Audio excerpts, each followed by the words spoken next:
जैन साथियों, आज हम जनरल साइंस के अंतर्गत कुछ महत्वपूर्ण प्रश्न बताएंगे जो आगामी परीक्षाओं की दृष्टि से बहुत महत्वपूर्ण है। दोस्तों, डेली आप सुबह मॉर्निंग में अपना टारगेट फिक्स करिए कि आज हमें इतना तैयार करना हो। सारा दिन उस पर फोकस करिए। ऐसा अगर आप डेली करते हैं तो आपकी तैयारी बहुत अच्छी हो जाएगी। यकीन मानिए, आप हर एग्ज़ाम फाइट करने लगेंगे।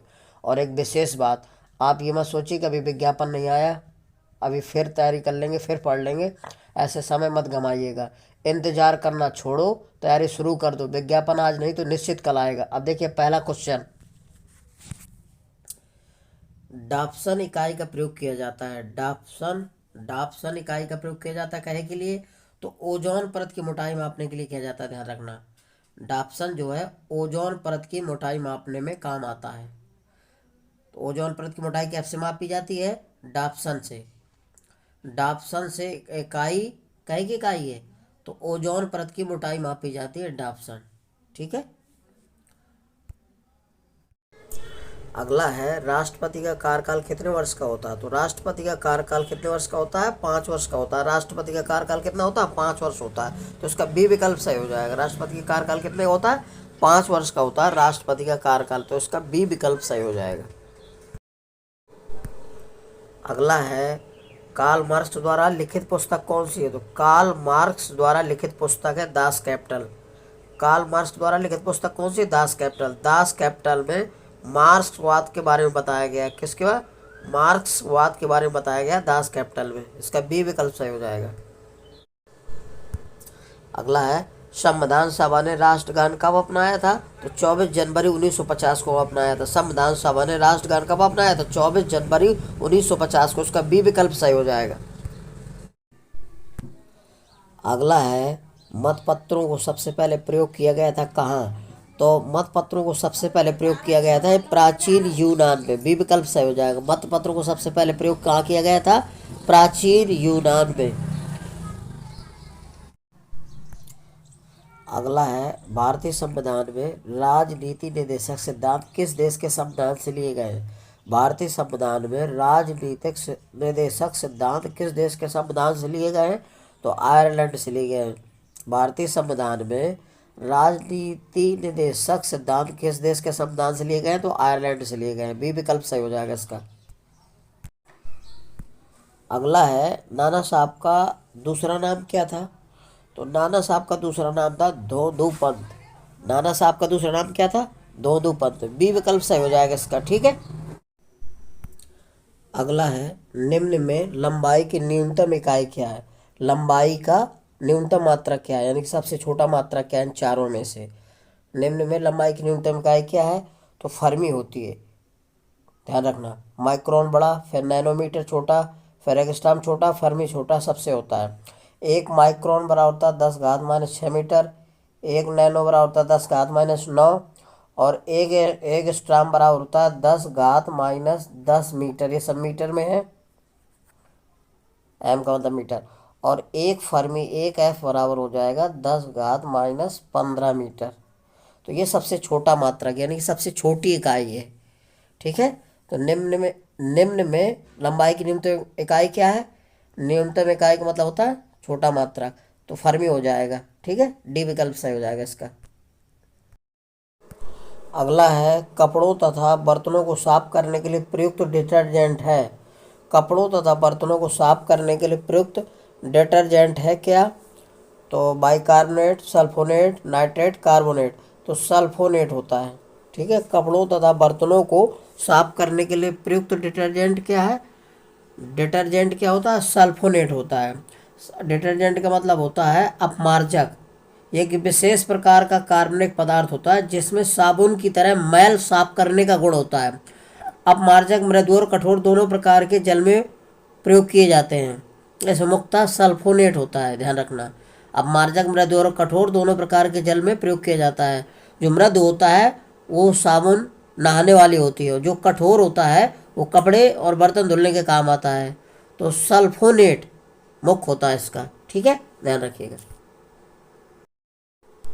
अगला है, विकासवाद का सिद्धांत किसने प्रतिपादित किया था?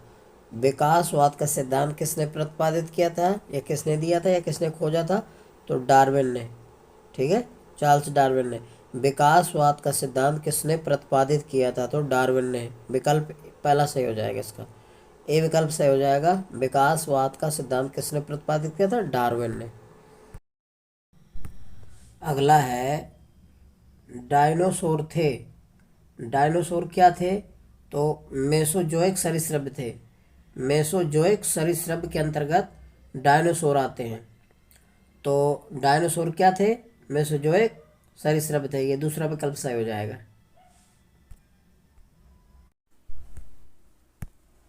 अगला है, नाखून पॉलिश परिमार्जन में क्या रहता है?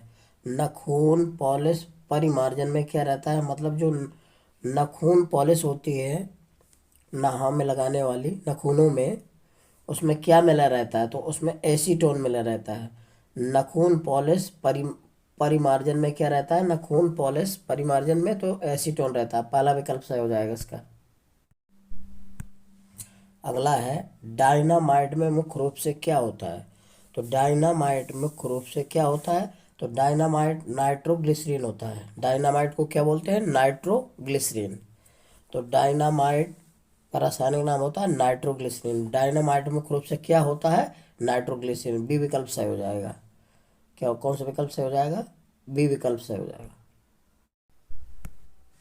अगला है, मेथेन जिसके वायुमंडल में उपस्थित है वह ग्रह है। मतलब मेथेन किस ग्रह में पाई जाती है? चंद्रमा, मंगल, बृहस्पति, बुध। तो मेथेन गैस जो है बृहस्पति ग्रह में पाई जाती है।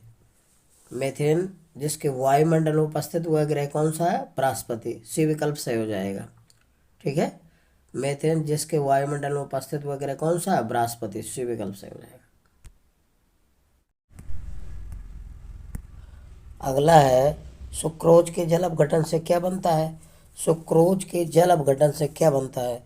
तो सुक्रोज का जब जल अपघटन होता है तो फ्रक्टोज और ग्लूकोज प्राप्त होता है। सुक्रोज के जल अपघटन से क्या बनता है? फ्रक्टोज और ग्लूकोज। तो बी विकल्प सही हो जाएगा इसका। अगला है, पीवीसी किसके बहुलीकरण द्वारा प्राप्त किया जाता है? पीवीसी को शॉर्ट में पीवीसी से भी प्रदर्शित करते हैं। पीवीसी को शॉर्ट में पीवीसी भी कहते हैं। तो पीवीसी किसके बहुलीकरण द्वारा प्राप्त किया जाता है? तो पीवीसी प्राप्त किया जाता है विनाइल क्लोराइड। किसके? विनाइल क्लोराइड से। सी विकल्प सही हो जाएगा इसका। पीवीसी किसके बहुलीकरण द्वारा प्राप्त किया जाता है, बनाया जाता है? तो विनाइल क्लोराइड। सी विकल्प सही हो जाएगा। अगला है, वायुमंडल में सबसे प्राचुर अक्रिय गैस कौन सी है? कहने का मतलब है कि वायुमंडल में सबसे अधिक मात्रा में पाई जाने वाली अक्रिय गैस कौन सी है? तो वायुमंडल में सबसे प्राचुर अक्रिय गैस कौन सी है? आर्गन गैस है। आर्गन को ए आर से प्रदर्शित करते हैं, ए आर से। तो वायुमंडल में सबसे ज़्यादा अक्रिय गैस आर्गन गैस पाई जाती है। कौन सी? आर्गन गैस पाई जाती है।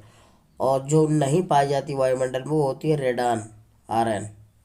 ठीक है, रेडान जो है आर एन वायुमंडल में नहीं पाई जाती। ये भी रेडान अक्रिय गैस है, नाम मात्र के बराबर पाई जाती है। तो सबसे ज़्यादा वायुमंडल में अक्रिय गैस पाई जाती है आर्गन, और सबसे कम या नहीं पाई जाती रेडान। तो इसका सी विकल्प सही हो जाएगा। अगला है, समुद्र के पानी से कौन सी धातु निकाली जाती है? समुद्र के पानी से कौन सी धातु निकाली जाती है? तो मैग्नीशियम धातु निकाली जाती है, एमजी। समुद्र के पानी से कौन सी धातु निकाली जाती है? मैग्नीशियम। बी विकल्प सही हो जाएगा। एमजी धातु निकाली जाती है। कौन सी? एमजी धातु निकाली जाती है। समुद्र के पानी से कौन सी धातु निकाली जाती है? तो अगला है, भारत की कौन सी क्रेडिट रेटिंग एजेंसी का नियामक है? भारत की कौन सी क्रेडिट रेटिंग एजेंसी का नियामक है? तो सेबी होता है। कौन सा है? सेबी। सेबी। ये सी विकल्प सही हो जाएगा। अगला है, भारत में कृषि आय की गणना की जाती है किसके द्वारा? तो भारत में कृषि आय की गणना की जाती है उत्पादन विधि द्वारा। पहला विकल्प सही हो जाएगा। भारत में कृषि आय की गणना की जाती है किसके द्वारा? उत्पादन विधि से। पहला विकल्प सही हो जाएगा। अगला है, जीवन का ब्लूप्रिंट क्या है? तो जीवन का ब्लूप्रिंट डीएनए होता है। जीवन का ब्लूप्रिंट क्या है? डीएनए। पहला विकल्प सही हो जाएगा। अगला है भारत का मानक समय ग्रीनविच माध्य से कितना आगे है कि पीछे है? तो 5.5 घंटा आगे है। भारत का मानक समय ग्रीनविच माध्य समय से कितना आगे है? 5.5 घंटा आगे है। तो पहला विकल्प सही हो जाएगा, ध्यान रखिएगा।